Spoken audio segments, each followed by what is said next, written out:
ॐ ज्ञानतिमिरान्धस्य ज्ञानाञ्जनशलाकया चक्षुरुन्मिलितं तस्मै श्रीगुरुवे नमः।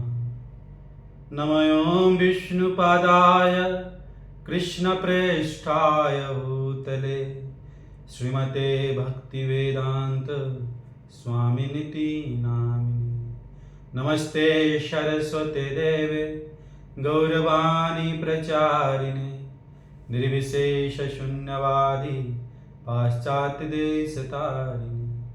जय श्री कृष्ण चैतन्य प्रभु नित्यानंद श्री अद्वैत गदाधर श्रीवासादि गौरभक्तवृंद। हरे कृष्ण कृष्ण कृष्ण हरे हरे, हरे राम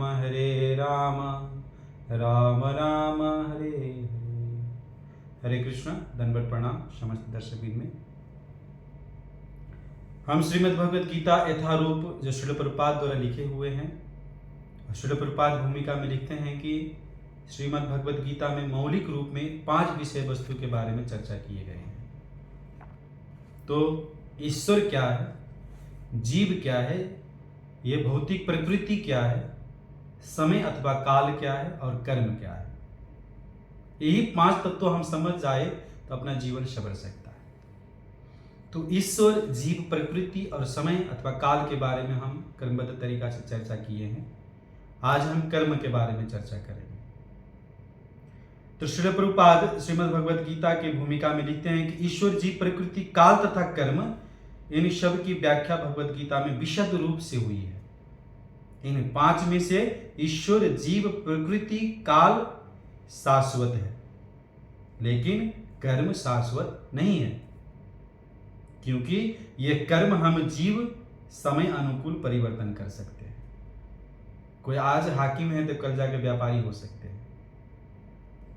कोई किसी के घर में काम कर रहे हैं, कल जाके अपना बिजनेस कर सकते हैं। इसीलिए समय अनुकूल होएगा तो हम ये परिवर्तन कर सकते हैं। मूलभूत रूप से श्रीमद् भगवद गीता और शास्त्रों के ऊपर अथवा ये शाश्वतता विषय के ऊपर चर्चा करने के लिए मेरा कोई योग्यता नहीं है, लेकिन आप लोग का आशीर्वाद, वैष्णव का आशीर्वाद, गुरु गौरांग की कृपा है, इसलिए कुछ बोलने के लिए जा रहा हूँ। और ऐसा ही आशीर्वाद प्रदान सदैव किया रहेंगे। कुछ गलत हो जाए, कुछ अल्टर बोल जाए तो आप अपना संतान समझ के माफ कीजिएगा। कुछ अच्छा लगेगा तो आपका आशीर्वाद, गुरु गौरांग और स्वयं भगवान का आशीर्वाद समझिएगा। तो श्रील प्रभुपाद श्रीमद् भगवद गीता की भूमिका में कर्म के बारे में लिखता है। क्या लिखते हैं? प्रकृति के 3 गुणों से निर्मित है। ये प्रकृति जो है 3 गुण से निर्मित है, सतोगुण, रजोगुण तथा तमोगुण। इन गुणों के ऊपर नित्य काल है। इन गुणों तथा नित्य काल के संयोग से अनेक कार्यकलाप होते हैं जो कर्म कहलाते हैं। यह कार्यकलाप अनादि काल से चले आ रही है और हम सभी अपने कार्यकलाप, कर्मों के फलस्वरूप सुख या दुख भोग रहे हैं। उदाहरण के लिए मान लीजिए कि मैं एक व्यापारी हूं। मैंने अपनी बुद्धि से बल लगाकर कठोर परिश्रम किया है और बहुत सारी संपत्ति संचित कर ली है। तब मैं संपत्ति के सुख का भोगता हूं। किंतु यदि मान ले कि व्यापार में मेरी सब धन जाता रहा अथवा नुकसान हो गया तो मैं दुख का भोगता भी हो जाता हूं। इसी प्रकार जीव के प्रत्येक क्षेत्र में हम अपने कर्म के फल का सुख भोगते हैं या उसका कष्ट उठाते हैं। यही कर्म कहलाते हैं। वास्तविक कर्म क्या है? भगवान श्री कृष्ण बताते हैं कि हमारे निर्देशन अनुसार कर्म करो, और यही निर्देशन अनुसार हम कृष्ण भाव नाम के संग में लग के गुरु और गौरांग वैष्णव के आशीर्वाद से हम निर्देशन लेकर और वही निर्देशन अनुसार कर्म कर रहे हैं। और वो कर्म करेंगे तो हम फल से मुक्त हो जाएंगे। जब कर्म फल के मुक्त हो जाएंगे, कर्म फल से मुक्त होकर हम क्या पाएंगे? शाश्वतता अथवा श्री श्री गोलोक वृंदावन धाम। तो ये कर्म के बारे में संक्षिप्त जानकारी हम लेते हैं। श्रीमद् भगवद गीता में भगवान क्या निर्देशन करते हैं। तो कुछ उदाहरण इधर हम बताएंगे मतलब श्री प्रभुपाद द्वारा, भगवान द्वारा बताएंगे वही चीज बताएंगे, कोई नया चीज नहीं। भगवान द्वारा कर्म की परिभाषा देती है श्रीमद् भगवद गीता के 3रा अध्याय के 9वें श्लोक में, 9 श्लोक 3.9। यज्ञार्थत कर्मणो यत्र लोकयम कर्म बंधन तदर्थ कर्म कौन्तेय मुक्त संग समाचरम।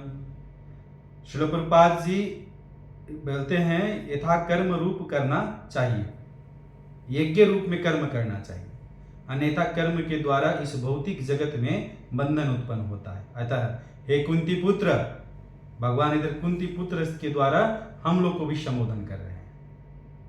उनकी प्रसन्नता के लिए अपने नियत कर्म करो। नियत कर्म मतलब आप जो कर रहे हैं उनके प्रसन्नता के, भगवान की प्रसन्नता के करो, इस तरह तुम बंधन से सदा मुक्त रहोगे। ये बताया कर्म का परिभाषा 3रा अध्याय का 9 श्लोक में। आगे कर्मी जीवन का उत्कृष्टा, कर्मी जो होते हैं ना उसका जीवन कैसे उत्कृष्टा होता है वो चीज का बताते। उत्कृष्ट मतलब अच्छा। कर्म ब्रह्मोद्भवम् विधि ब्रह्माक्षरम समुद्भव तस्मात् सर्वगतं ब्रह्म नित्यम यज्ञे प्रतिष्ठम। ये 3रा अध्याय का 15वें श्लोक है। क्या बताते हैं? वेदों में नियमित कर्मों का विधान है। नियमित कर्म जैसे हम बोलते हैं ना नित्यम भागवत सेवया, ऐसा ही बोलते हैं। नियमित मतलब एक करके दो करके हम कर्म के बिना नहीं रह सकते। सांस भी लेते वो भी एक प्रकार के कर्म होते हैं। और ये वेद साक्षात किधर से आया? श्री भगवान से प्रकट हुए। अतः फलतः सर्वव्यापी ब्रह्म एक कर्मों में सदा स्थित रहते हैं। और ये सर्वव्यापी ब्रह्म जो है अथवा सर्वव्यापी जितना भी है, मतलब कि भगवान द्वारा जितना भी उत्पत्ति जीव है इसको ब्रह्म बोले जाते हैं। भगवान पर ब्रह्म है। ये कोई न कोई प्रकार के कर्म में लगे, सदा स्थित रहते, मतलब वो कर्म में रहते हैं। आगे कर्म की अथवा कर्मी जीवन अथवा कर्म की जटिलता के सुझाव देते हैं। कर्म की जटिलता भी होता है ना, कितना है कर्म के बारे में हम समझ नहीं पाते, कौन सा कर्म करे, कौन सा कर्म नहीं करे, कैसा किया जाए, कैसा नहीं किया जाए। तो 4 अध्याय के 17वां श्लोक में बताते हैं कर्मणो हयापि बोधयम च विकर्मण अकर्म सच बोधयम गहना कर्मणो गति। गहना कर्मणो गति अर्थात कर्म की बारीकियों को समझना अत्यंत कठिन है। अतः मनुष्य को चाहिए कि वह ये ठीक से जान ले कि कर्म क्या है, विकर्म क्या है और अकर्म क्या है। अगर ये जान ले तो गहना कर्मणो गति, इसको हम पार कर सकते हैं, ये गहन विधि को पार कर सकते हैं। तो देखते हैं कर्म क्या है, विकर्म क्या है और अकर्म क्या है। तो कर्म का परिभाषा स्वयं हम बताए अभी, और श्री प्रभुपाद बहुत अच्छा से श्रीमद् भगवद गीता के 3रा अध्याय के 9 श्लोक में तात्पर्य लिखता है। और हर एक श्लोक का तात्पर्य श्री प्रभुपाद कृष्ण भावना भावित कर्म कैसा होना चाहिए चीज का जानकारी देते हैं। तो शास्त्र के निर्देशित कर्म को कर्म बोले जाते हैं। शास्त्र निर्देशित क्या है? जब सवेरे उठते हैं तो भगवान का नाम लीजिए, भगवान का सेवा कीजिए, घर में जो पकवान बनते हो भगवान को अर्पण कीजिए, इसको शास्त्र निर्देशित अथवा शास्त्र में कहा गया अनुसार कर्म होते हैं। विकर्म उल्टा कर्म, मतलब शास्त्र में लिखा है उसको उल्टा करते हैं। सुबह उठ के हम भगवान का नाम नहीं जपते हैं, व्हाट्सएप में मैसेज देखते हैं, फेसबुक में मैसेज देखते हैं, बीवी का याद करते हैं, गर्लफ्रेंड को याद करते हैं, भगवान को याद नहीं करते हैं। जो खाना बनाते हैं, जो पकवान बनाते हैं वो भगवान को अर्पण नहीं करते हैं, हम स्वयं अपना इंद्रिय भोग में लगाते हैं। ये व्यक्ति को भगवान श्रीमद् भगवद गीता में बोले कि ये चोर है और ये पाप खाते हैं। और एक कर्म को सुधारने के लिए रूप गोस्वामी बोलते हैं ऋषिकेश सेवन भक्ति रोचते। जो हम अपने इंद्रियों को भगवान ऋषिकेश मतलब भगवान इंद्रिय का स्वामी है उसको सेवा में लगाते हैं तो ये इसको भक्ति कहे जाते हैं। श्रील प्रभुपाद स्वयं लिखते हैं जो अपने इंद्रियों द्वारा भगवान को सेवा करते हैं उसी को भक्ति बोलते हैं। अकर्म क्या होते हैं? अकर्म का मतलब है कि कर्म का फल का चिंता नहीं करते, वो भगवान के शास्त्र के निर्देश अनुसार कर्म करते, इसलिए उसको बोलते हैं कृष्ण भावना भावित कर्म। इसका तात्पर्य और इसका सही उदाहरण 9 अध्याय के 27वां श्लोक में बताया गया, जिसका चर्चा हम आगे जाके करेंगे। आगे फिर कर्म फल से छुटकारा पाने की विधि।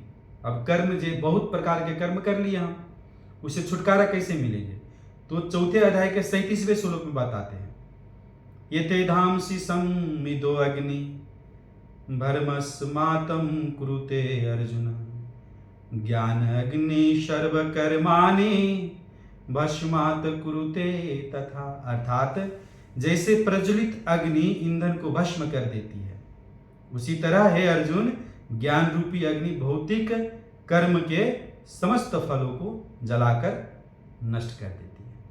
हमको ज्ञान नहीं था कि कर्म कैसा करना चाहिए, अभी ज्ञान हो रहे हैं कि हम कर्म कैसे करें।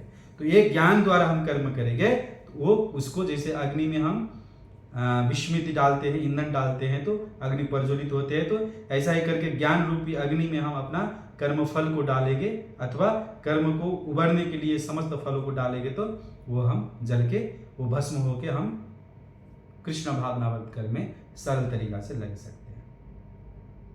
श्रील प्रभुपाद आगे लिखते हैं तात्पर्य में, आत्मा तथा परमात्मा संबंधी पूर्ण ज्ञान तथा अनेक संबंध की तुलना यहाँ अग्नि से की गई है।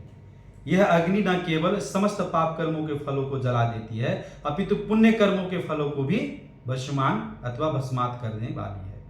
हम पापमय कर्म करते उससे तो उबरना ही है, पुण्य कर्म करते उससे भी उबरना है। पुण्य है बैंक का बैलेंस जैसा, बैंक में बैलेंस रहेगा तब तक हम खाते रहेंगे, बाद में फिर क्या हो जाएगा, बैंक का बैलेंस खलास हो जाएगा तो फिर काम करना पड़ेगा।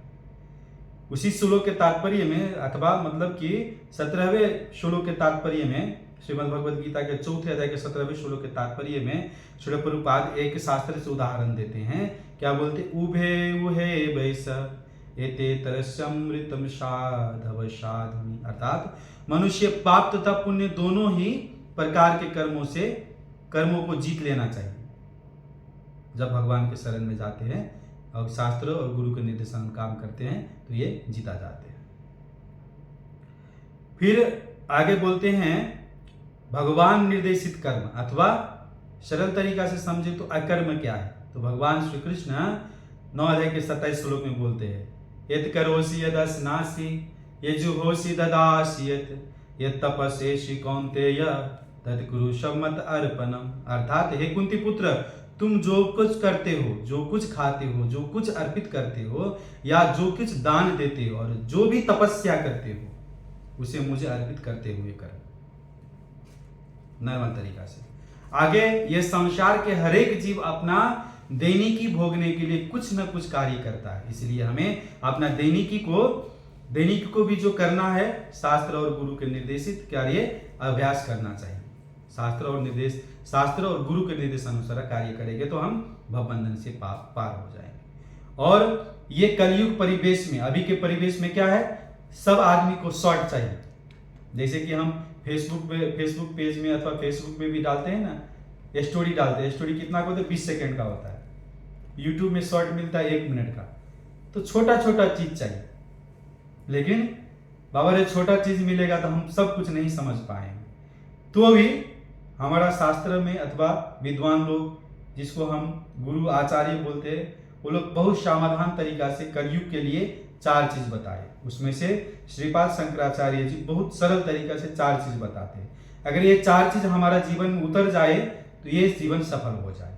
क्या बोलते हैं, एकम शास्त्र देव की पुत्र गीतम एकम देवो देव की पुत्र एव एको मंत्रस्य नामानि यानि कर्म एकम तस्य देवस्य सेवा। अर्थात आज के युग में लोग एक शास्त्र, एक ईश्वर, एक धर्म तथा एक वृत्ति अथवा कर्म के लिए अत्यंत उत्सुक है। अतएव एकम शास्त्र देव की पुत्र गीतम। श्रीपाद श्री वेदव्यास जी 4 वेद लिखे, 18 पुराण लिखे, 108 उपनिषद दे के गए, उपनिषद दे के गए, उपपुराण दे के गए, महाभारत जैसे महाकाव्य दे के गए, रामायण जैसा बहुत धुरंधर शास्त्र दे के गए। एक कलेक्शन करके हम घर में ला सकते हैं क्या? इतना बड़ा घर भी नहीं होएगा। दूसरा बात, ये ला के हम पढ़ेगा कब? पढ़ के समझेंगे कब? इसलिए श्रीपाद शंकराचार्य जी बोले कि एकम शास्त्र देव की पुत्र गीतम। जो भगवान श्री कृष्ण द्वारा कुरुक्षेत्र रणभूमि में दिए गए श्रीमद् भगवद गीता रूपी ज्ञान है, उसको संभालिए और उसको समझिए। ये समस्त शास्त्र का सार है और सब ज्ञान इधर से हमको प्राप्त हो सकते हैं।